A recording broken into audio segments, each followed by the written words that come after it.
सबसे पहले इस क्वेश्चन पर आते हैं हम ना। हार्ड डिस्क एवं डीओएस डिस्क ऑपरेटिंग सिस्टम में पाया जाने वाला वायरस जो उसे प्रभावित करता है उसे क्या कहते हैं हम लोग? Boot sector virus. Boot sector virus, boot मैंने स्टार्ट होने वाली प्रोग्राम डाले उसे क्या बोलेंगे? Boot sector virus. और प्रथम कंप्यूटर वायरस का जो नाम था कैरिपर था। कंप्यूटर की दुनिया में पहला जो वायरस था वो कैरिपर था। इसी तरह एक वायरस का प्रॉब्लम आया था। कंप्यूटर में बहुत सारे वायरस हैं, जब प्रॉब्लम आया, जब पता लगाया गया तो कौन सा मिला? कैरिपर। सासर क्या है? क्वेश्चन है सासर क्या है? यह भी एक प्रकार का कंप्यूटर का वायरस है। कंप्यूटर से रिलेटेड दुनिया में बहुत बड़े बड़े प्रॉब्लम आए हैं। एक प्रॉब्लम आया था Y2K, ईयर 2000, यानी पूरे विश्व में चर्चा थी कि जब 2000 आ जाएगा, सन 2000, तो उसके बाद कंप्यूटर काम गणना नहीं कर पाएगा।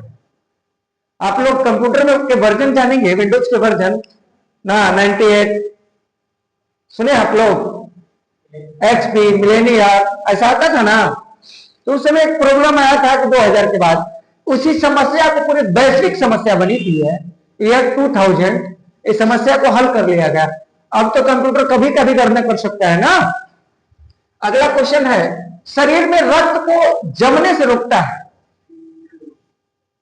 अगर शरीर में रक्त जम जाता है, कब जमता है? जब आदमी मर जाए। जिंदा रहने पर तो रक्त नहीं जमता है, और जम जाएगा तो मर जाएगा। तो जमने से रोकने वाला कौन है? हिपैरिन ना। और देखिए कि जो हमारे शरीर से रक्त चूसने के लिए भी एक लिक्विड का प्रयोग करता है ना, एक लिक्विड का प्रयोग करता है। वो त्वचा पर वो लिक्विड लगाता है, खाली चिपक जाता है, रक्त उसके शरीर में ऑटोमेटिक जाने लगता है। और रक्त का स्कंदन कौन करता है? विटामिन के। विटामिन के, विटामिन के का रासायनिक नाम क्या है? थियोफिनोल। अम्ल वर्षा का जो कारक है नाइट्रोजन डाइऑक्साइड और सल्फर डाइऑक्साइड, यह मुख्य रूप से उत्पन्न कहां होते हैं? औद्योगिक प्रदूषण से। बड़े बड़े जो चिमनी और बड़े बड़े कल कारखाने चलते हैं उसमें विभिन्न तरह के ईंधन का प्रयोग किया जाता है और विभिन्न तरह के पदार्थों को आग पर तपाया जाता है। उनसे बहुत विषैली गैसें निकलती हैं और उन गैसों के प्रभाव के कारण विषैले बादल होते हैं। और वह बादल जब बरसता है तो धरती को बंजर बना देता है, बिल्डिंग का रंग खराब कर देता है और खेत में खड़ी फसलों को नष्ट कर देता है। दुनिया में सर्वाधिक अम्ल वर्षा से प्रभावित जो देश है वो नॉर्वे है।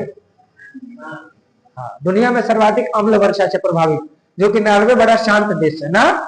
लेकिन दुनिया में कहीं भी बादल तो कहीं जा सकता है ना, ऐसा नहीं ना कि जहां करेंगे वहीं होगा। और सबसे अधिक ऐसी गैस है, विषैली गैस छोड़ने वाला दुनिया का कौन सा देश है? दुनिया में सर्वाधिक प्रदूषण करने वाला देश में सबसे नंबर 1 पर है चीन। दुनिया का नंबर 1 प्रदूषक देश है चीन। और चीन के चलते आज पूरे विश्व में प्रदूषण बढ़ा हुआ है ना।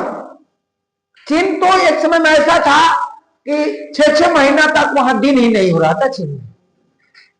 ये औद्योगिक प्रदूषण का दिन है।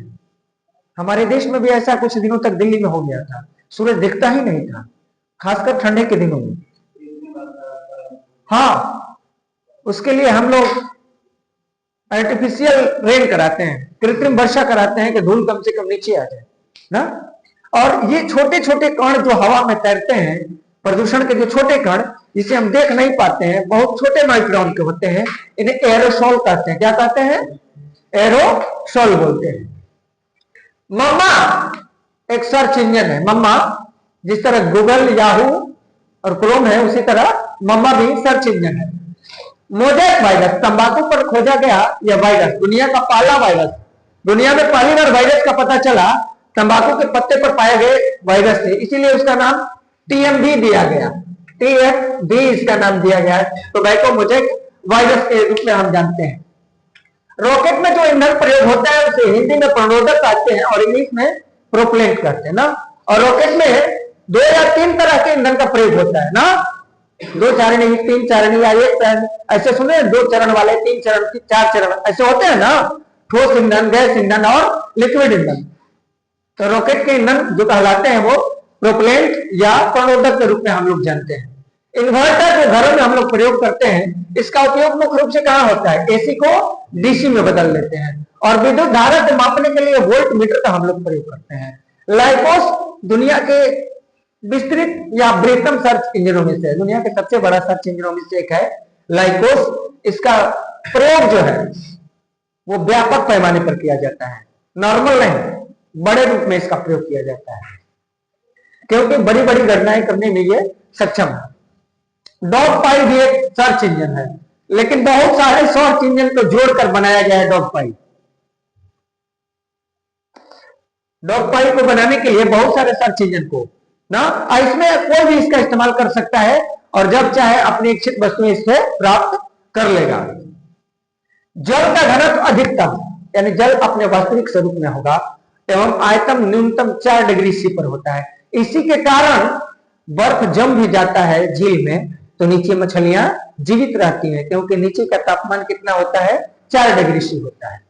परमाणु बम कार्य करता है विखंडन सिद्धांत पर, नाभिकीय विखंडन ना, और ठीक इसके विपरीत हाइड्रोजन बम नाभिकीय संलयन की प्रक्रिया पर आधारित है। परमाणु बम याद करेंगे, ऑटोमेटिक हाइड्रोजन बम याद, विपरीत है। परमाणु बम और हाइड्रोजन बम में जो विस्फोट होने का सिद्धांत है, कार्य करने का सिद्धांत है, एक दूसरे के एंटी है, विपरीत। यानी परमाणु बम विखंडन करेगा तो हाइड्रोजन बम संलयन करेगा। दुनिया में जो प्रयोग किया अब तक, जो परमाणु बम प्रयोग हुआ है, उसका नाम था लिटिल बॉय एवं फैट मैन के रूप में हम लोग जानते हैं। पिच ब्लेंड अयस्क है, ये क्रोमियम दिया है, लेकिन कहीं कहीं यूरेनियम भी देता है ना। यूरेनियम का मुख्य रूप से जो अयस्क है उसका नाम है यूरेनाइट, यूरेनाइट। और हमारे देश में रेडियो समस्थानिकों में सर्वाधिक मात्रा में पाया जाने वाला है थोरियम ना, सर्वाधिक मात्रा में पाया जाने वाला है थोरियम। दुनिया का 25% थोरियम भारत में ही पाया जाता है। अब भारत में जो भी परमाणु संयंत्र बनेंगे उसमें थोरियम को ही यूज किया जाएगा, थोरियम को ही यूज किया जाएगा। क्यों? क्योंकि हम लोग यूरेनियम विदेशों से मंगाते हैं और थोरियम अपने देश में उपलब्ध जो होता है उसी का ना प्रयोग करता है आदमी। सीएनजी अर्थात कंप्रेस्ड नेचुरल गैस, और आप लोग एक और याद रखेंगे पीएनजी, ये दो गैस बड़ा फेमस चलती है, सीएनजी एवं पीएनजी। तो सीएनजी को हम कंप्रेस्ड नेचुरल गैस कहते हैं, इसमें सबसे अधिक एथेन पाया जाता है, और पीएनजी प्रेशराइज्ड नेचुरल गैस, जिसका फुल फॉर्म है प्रेशराइज्ड नेचुरल गैस, यानी संपीड़ित प्राकृतिक वायु, संपीड़ित प्राकृतिक वायु के रूप में जानेंगे आप। एस्प्रिन का रासायनिक नाम साइलोकोबालामिन, यानी विटामिन B12। और प्राकृतिक का प्लास्टिक, प्राकृतिक में जो प्लास्टिक का रूप पाया जाता है उसे हम लोग लाह कहते हैं। बांग्लादेश सबसे बड़ा उत्पादक है और भारत में सर्वाधिक उत्पादक इसका झारखंड में होता है। लाह एक तरह का प्लास्टिक है, पहले अंतर्देशीय और लिफाफा आता था तो उस पर लगा होता था, केवल पानी लगाकर चिपका देते थे हम ना। और लाह का उपयोग आप लोग देखिएगा सील लगाने में, थाना में, कचहरी में, रेलवे में जब ताला वगैरह लगाता है रबर तार से बांध के और इतना बड़ा गम ला के ऐसे बांध देता है मोहर, वो लाह होता है। आंख की रोशनी कब खत्म होती है? आंख की रोशनी खत्म होती है कॉर्निया खराब होने पर, इसीलिए आंखों में जो दान किया जाने वाला भाग है उसका नाम कॉर्निया है ना। कॉर्निया को मरने के 6 घंटा के अंदर, मरा व्यक्ति उसके 6 घंटा के अंदर ही उसे दूसरे व्यक्ति तक पहुंचा देना होता है, दूसरे व्यक्ति की आंखों तक पहुंचा देना होता है, तो ही वो काम करेगा। जिस तरह आप लोग क्वेश्चन इस समय पढ़ रहे हैं गोल्डन आवर, यानी कहीं एक्सीडेंट होता है उसको पहले 1 घंटे, जितना पहले उसे आप हॉस्पिटल ले जाते हैं तो उसके बचने के चांस अधिक होता है।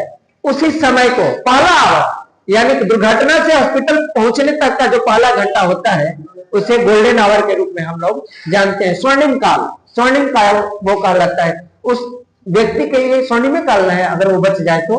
थोड़ा सा भी किसी का सर फट जाए और गिर के बेहोश हो जाए, कोई ना उठाए तो मर जाएगा, ब्लड निकलने के कारण मर जाता है। बहुत सारे लोग ऐसे होते हैं, इसीलिए दुर्घटना होने पर सबसे पहले बिना देर किए उस व्यक्ति को हॉस्पिटल पहुंचाना चाहिए।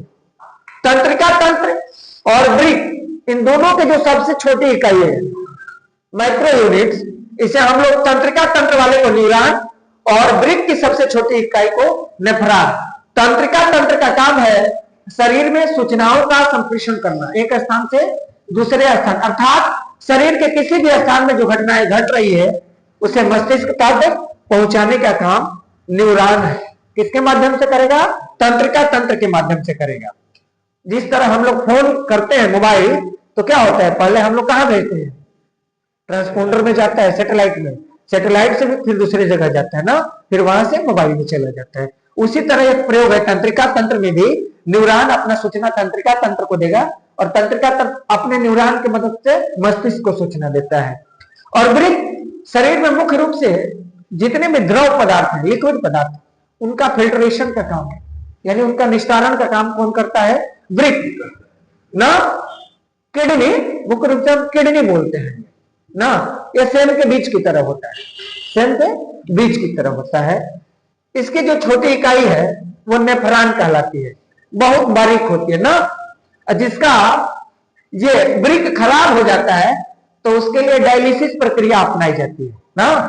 डायलिसिस एक प्रक्रिया है, यानी बराबर उस व्यक्ति का शुद्धिकरण, जो शरीर में लिक्विड है, ब्लड है, मूत्र है, जल है, इसका शुद्धिकरण किसके द्वारा किया जाएगा?